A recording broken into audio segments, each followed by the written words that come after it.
Hey guys, welcome back to Jack Mocks, and this is my latest and greatest mock ever, Spider-Man's battle for New York City. So this mock is 35,000 bricks. It's 3 feet by 3 feet, and its highest point is 4.5 feet. Now, the basic gist of this mock is that Dr. Octopus has created a portal to the multiverse, and through it, he has dragged some of the most prolific Spider-Man villains through it to cause absolute havoc. And now it's up to Doctor Strange and the Spider-Friends to basically clean up this giant mess. So New York City was a giant feat for me to tackle because it has such a look to it. New York City is unlike any other city on the planet. When you see it, you're like, yeah, that's New York. So capturing that appeal was really difficult at times, but we'll talk about it as we go along. To really begin, let's look at Sandman. So as usual, Sandman has taken over a construction site. Big surprise. He has created this giant sand pillar and is using other sand pillars to just destroy the city. He is raising trucks to the ground, scaring the living daylights out of construction workers, and of course, violating how many federal and state laws, who knows. But as you step down, there is so much, at least dynamic potential that Sandman adds to the scene. It's so unique.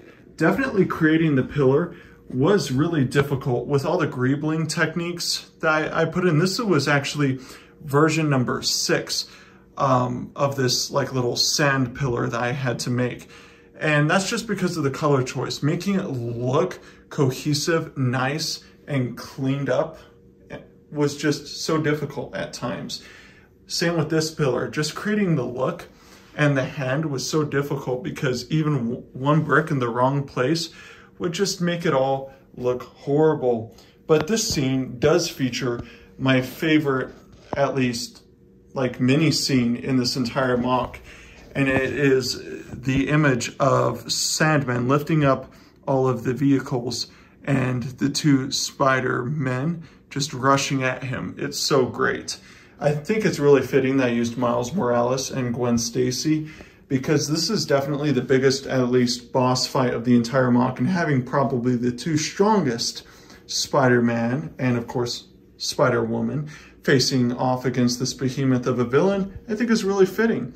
But as we go along, Doctor Strange, of course, is really just trying to fix the multiverse at this point, thanks to Doc Ock. I really tried to make a construction tower because from The Amazing Spider-Man 3, I'm so nostalgic for that movie. I just wanted to make something that really brought out those memories for me, and that was one of the ways to do it. The construction zone was just such a blast to build. It was one of the funnest things that I ever have built. Just the small details from the telephone poles to all of the greebling across the floor to the snot tiling. It was just such a blast, and I just gotta love it. But as we swoop across here, we have one of the most realistic and awesome scenes. Punisher is now going against Doc Ock's thugs, and of course Daredevil's helping him out. So Punisher in all of his war gear is now off to just slaughter all of these goons who are protecting the portal, which is inside this room down here. And so I think it was really fitting that the battle would happen inside the subway system tunnels because it's really awesome. And I just love the team-up duo of Punisher and Daredevil. They just work so well together. And just making these goons look realistic was also kind of difficult. But once I had a bunch of the proper parts, it was really easy from there. And let's be honest, this scene looks very dark and very brooding. I don't know if it's the gargoyles or something, but it looks great. But as we swoop around this way, of course, we have the entrance to the sewer. Kind of difficult to make at first. Took a lot of, tries to just kind of create this shape with the bricks. But over time, I managed to do it, and I'm very proud of it. But swooping up across here, we have an awesome scene of Spider-Man versus Rhino. So heavily based off of The Amazing Spider-Man 2. If you can't tell already, of Spider-Man just swinging at Rhino with the sewer lid, of course, with his biggest fan behind him. We also have SWAT pouring in from this police station to help handle the situation as Rhino in his giant tank armor suit is charging them. And I just love the scene. Stepping back, it just adds so much to the mock with the broken and busted up cars in the back to all the SWAT members just running at him. It's so awesome and just gotta love it. Plus this scene of just Spider-Man swinging out, you gotta love it. But what really makes it great is the background, because when you step back and you look at it from here, there's just so much going on in the background. It creates tension for the scene. It's kind of like one of those scenes where characters are reminiscing or at least fighting, and then you can see all the greater fighting in the background. It's just so dramatic and you just gotta love it. But swooping down, we have the biggest monster of the Sinister Six, Lizard and Spider-Ham. They are duking it out in the Lizard's sewer lair. Now this is my own Lizard design. A lot of people were directing me to other people's designs. I love you guys for it, but I really wanted to go with my own design, and I love this Lizard. He's much bigger, which was what I was wanting. And of course, he has the torn lab coat, which is also a plus. And his sewer lab we're gonna get more into in just a little bit. But one of the things I really wanted was to make Lizard just a major villain in this mock, because I wanted an entire section dedicated towards him. The feeling that this scientist is going into a sewer, injecting himself with lizard venom, and is creating labs and turning himself into a giant lizard, just such an intriguing premise. One of the really cool things I did incorporate about this, however, is that the sewer lid, which Spider-Man is swinging, actually leads into the sewers where Spider-Ham and Lizard are duking it out. So it's pretty cool. One of the things I would like to note, however, is that if there is a portion of this mock that a minifigure could stand, so for example at the top of Oscorp, a minifigure could get from the top of Oscorp all the way down into the sewers. So for example, this entrance to the sewer actually swoops all the way around through here into this little system and out through there. A minifigure can literally walk. I really wanted to make this mock modular. And so if you're new to Lego and mock building in general, that basically just means that everything can be taken apart to reveal an inner room. There's no wasted space in this entire mock. Everything has a hidden room and a purpose, which we're going to get to in just a minute. But after my little rant, I am very pleased with this mock, or at least this portion of the mock. But swinging up, we have the final boss battle going on of Doc Ock versus Spider-Man. Spider-Man is desperately just, at this point, just, trying to avoid all of Doc Ock's tentacles. Heavily inspired from Spider-Man 2, obviously. I'm not very subtle with it, but I think it looks great. I think having little scenes such as Doc Ock and Spider-Man dueling on top of a train, or some middle schooler behind Spider-Man against Rhino, just little scenes like that just to pay homage to all of the great movies out there dedicated towards Spider-Man. But the subway car was a bunch of fun to build. I took a lot of inspiration from other designers, but I really settled on my own. I tried to make it look very metropolitan and very New York. So I specifically incorporate some hallmarks such as the yellow across the subway, as it is, at least from the images that I was seeing, it's either red, blue, or yellow. So I just went with the yellow because that's a color we're kind of seeing a little bit of, such as around Oscorp, the crane, the taxi, just to make certain parts of this mock pop, right? As we go along, some, billboards and stuff, just to remind us that we're in New York, right? As we swoop along this way, we get into probably the most haunting scene in this entire mock, which is Mysterio's illusion sequence. So Mysterio has broken out of this prison, and he's now using all of his drones to trick Spider-Man into thinking that Uncle Ben is rising from the grave. Such a great scene, in my opinion.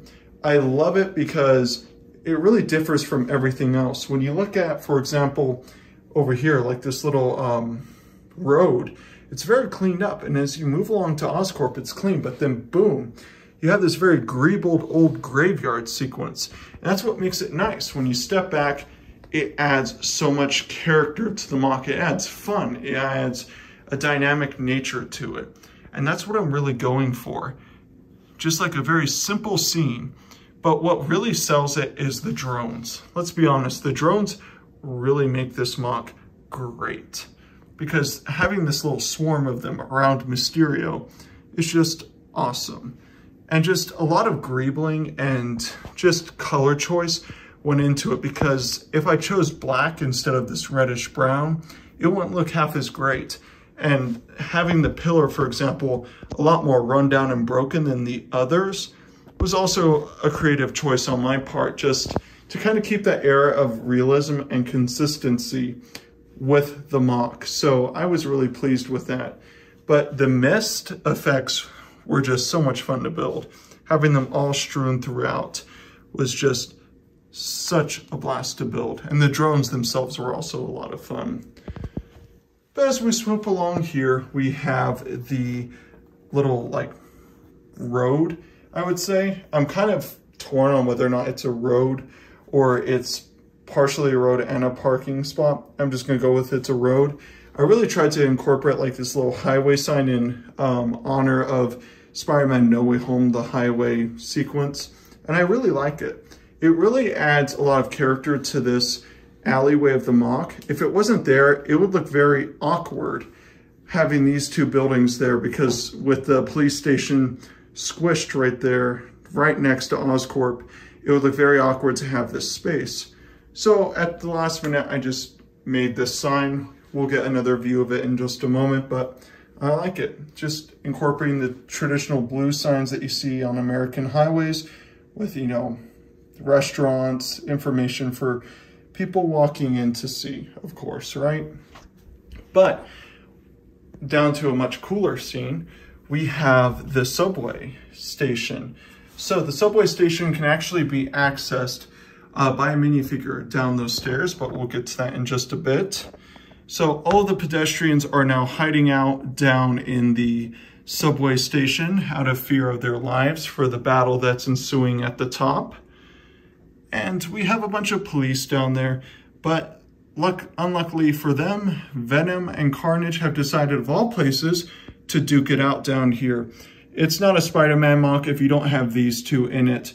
Carnage and Venom are just so awesome. And having them duke down here with the Punisher and Daredevil on the other side just make every angle of this MOC look great. That was one of my goals specifically with this MOC, was to make it look great. Every angle has a purpose. Every room, you know, has a purpose. That was the goal. There isn't one bad angle to this MOC. And you know what? I would say I accomplished that very well. And one final detail, of course, is Blade just rushing in to kind of hopefully break up the fight between the two. But to kind of go into some more details about the top layer, as you can see, we have the Daily Bugle news team trying to get the biggest scoop for JJJ, of course, because they probably won't have a job after this if they weren't getting some raw footage.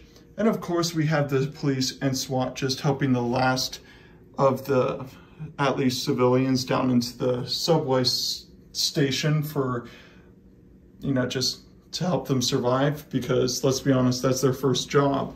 But they're gonna have a fun time just getting to those construction workers. But as we swoop the MOC around, we can get a better view of the road highway signs. Well, the highway sign, and it looks really nice. When you step back, it fits really well between the two buildings.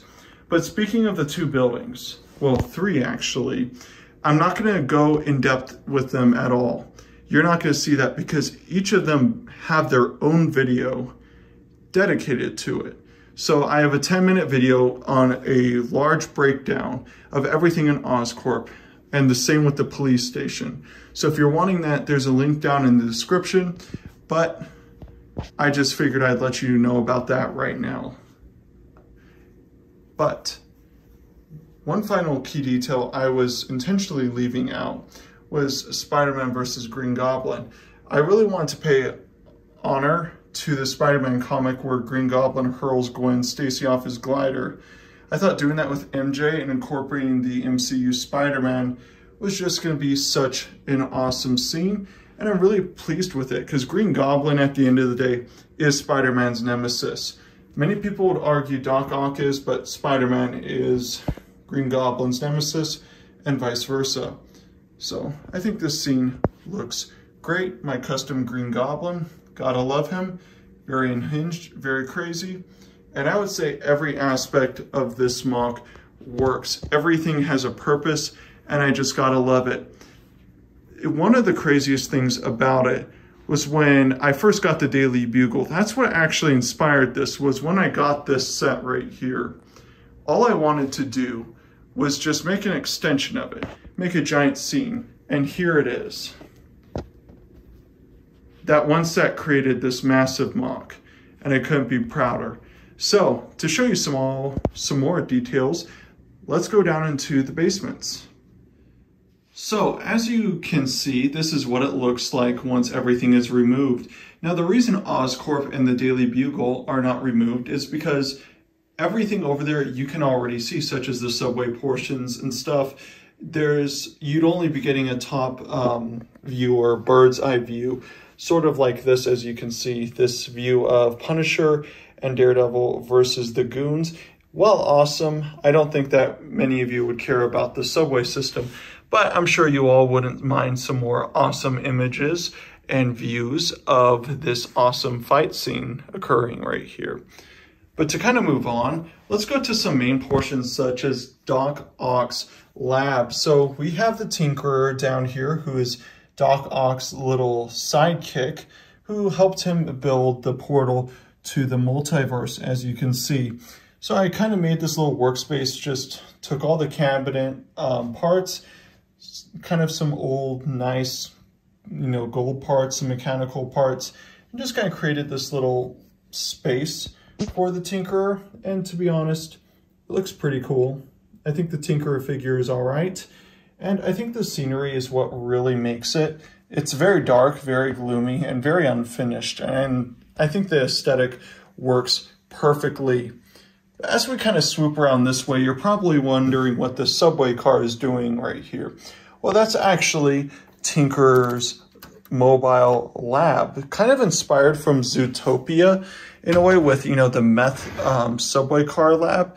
That's what I really went for in here. So as you can see, just a lot of awesome little components in there for the Tinkerer to use. And I think it is so awesome. Just very scientific, just trying to get all of these parts to work in harmony to make them look great. It was very difficult at times, but I would say incredibly rewarding. And I really tried to make this subway car very beat up, and I would say I accomplished that.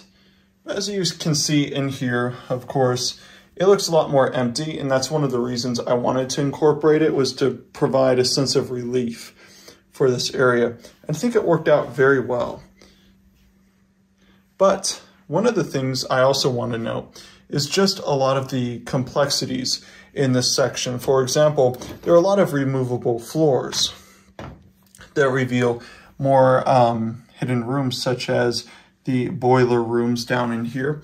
Or if we remove these panels, of course not drop anything into the layer, we have, for example, the Spider-Man and Doc Ock laboratory. So this laboratory was just, or hospital room, whatever you want to call it.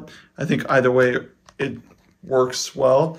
I think that just having like creepy little rooms like this, or the boiler room, just make everything look so much weirder, but also kind of realistic, because let's be honest, how nice would something be if it was right next to the subway system in the depths of New York City, right? So you got to kind of keep that air of realism with it. So now we're going to move on to a space that many viewers of this channel have been waiting for, which is the Lizard's tunnel system and police station basements and sewers section down here. But first, just a quick recap for those who haven't been a part of the channel for long. This is just a little sequence I made from The Amazing Spider-Man, just to make some nice callbacks. Of course, this mock is full of callbacks. This is one of my favorite. The Lizard's lab is just so awesome, and you just gotta love it. You can actually lead also throughout from the subway into here from one of the other sewers as well.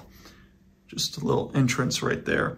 But as you swoop along this side, you're gonna notice a lot of small details that really make it, such as the electrical box or the plumbing on the side. Things like that just really make the mock so much better. It makes it look realistic, but keeps that air of campiness, which is what I'm really wanting. But as you swoop along, the tunnel sequence, as you can see, bends around. But first, in order to reveal that, we must look at the police station basements. So originally I was gonna make them connected to the police station, because modular, make it modular, but the illusion sequence was taking so much space that I just kind of ran with it, as if Mysterio was covering, up the way down the stairs. But I think this scene really works no matter what. As you can see, Lizard has actually tunneled. He's created tunnels throughout this entire portion of the mock, and he's actually tunneled into the police station, as you can see, to kind of steal from the police station, ironically. So down the stairs and through this door will lead to a boiler room. This is kind of a mini storage room, but once removed, you can get a better glimpse of inside the tunnel. You can actually look through there, and it reveals the inner workings of the tunnel system and the subway. So overall, I think it looks great. I think there are a lot of great features to it. I think the look is really nailed, but what really makes it is definitely the overall look of how it curves. I think it makes it look very dynamic, very new, so to speak. It's not traditional, in which it's kind of like an L shape. It curves up like a U, which is really awesome. Personally, I love it. But as you can see right there, through this hole, Lizard has created it. He can walk through, or in his case, slither through, go up the tunnels, and just start causing havoc in the police station. The tunnel system was just so much fun to build, and I just had so much fun greebling and just creating it. And as we swoop around this side, we can see some more of the sewers, which is in here. One of the entrances actually leads into there. And then we have this giant sewer pit or vent. I added it just like as a little extra room for detail, because I felt like a space like that would be very awkward, especially with all the busyness happening here. Just kind of break it up, and I like it. Even though there's nothing going on in there, it's just kind of nice. And one of the final details before we move on and conclude this video is the little hole in the wall for Lizard to crawl through his tunnels with. I just thought incorporating that was just a little snippet. That little snippet was just going to be so much fun to have in there. And, it provides a little bit of fun. This mock at the end of the day is supposed to be fun. And I would say it looks great, and I've loved every part of it. So now, let's go and conclude the video. So in conclusion, what did you all think about the mock? I loved it. I love the outcome. I think it's amazing. But honestly, it's kind of sad for me to see this finished, because this has been such a journey. I remember just my first idea of creating Oscorp, or just the first idea of just creating the sewer system. It was just such an awesome mock to build, because it just had limitless potential. So just finishing a project like this was kind of sad, because this really kickstarted my YouTube career in a way. I never thought I'd ever reach this point, but because of all of you, I have. This is going to go down as possibly my greatest mock.